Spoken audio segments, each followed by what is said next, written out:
Productivity can often get unnecessarily complicated with intricate setups, routines, and planning. If not done well, some of these methods and techniques could even decrease your overall output. It might seem counterintuitive at first, but perhaps the best way to improve your ability to be productive is to choose a minimalist approach. This is where Zen to Done comes in. Zen to Done is a productivity system that was developed by Leo Babauto. The basis of the system is to provide an executable approach to habits that is grounded in simplicity. It does combine some of the great parts of different productivity systems and repackages them in an actionable way. Zen to Done is all about a committed focus to doing in the here and now, as opposed to planning and processes. This has often been equated with the G to D, or Getting Things Done system, which proposes a series of habit changes simultaneously in a relatively unstructured way.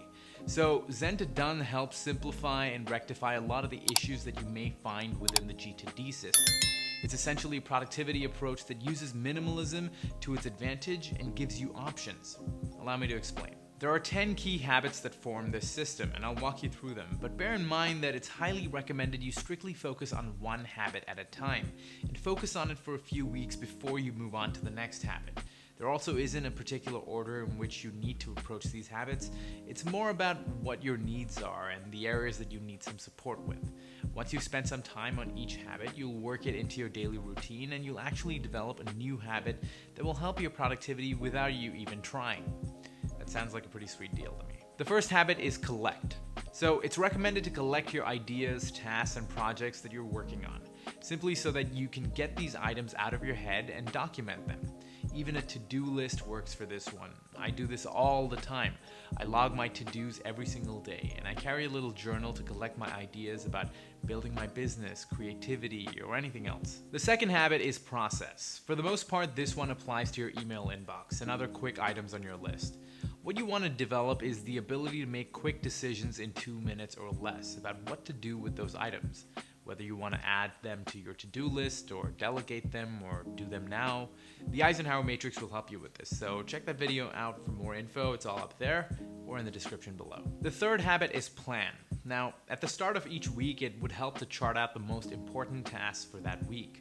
I try to keep these at around 3 per day and make sure to really focus on them. The fourth habit is do.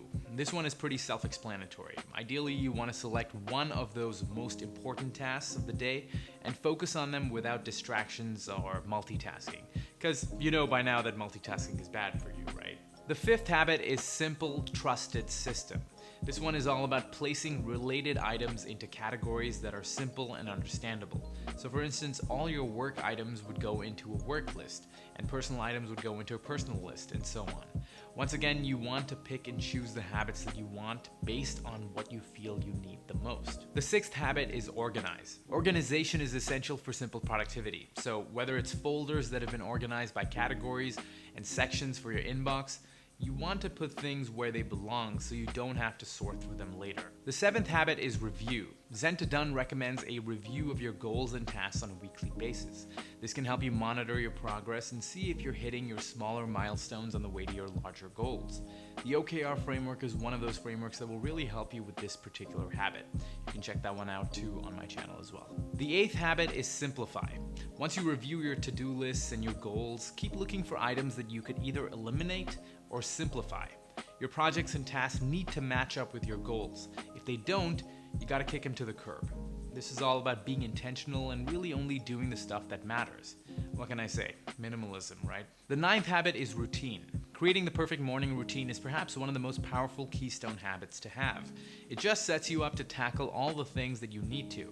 So whether it involves meditation, exercise, journaling, or some alone time in the bathroom, consider incorporating a daily routine into your life to work through the various things that you hope to get done. And the 10th habit is to find your passion.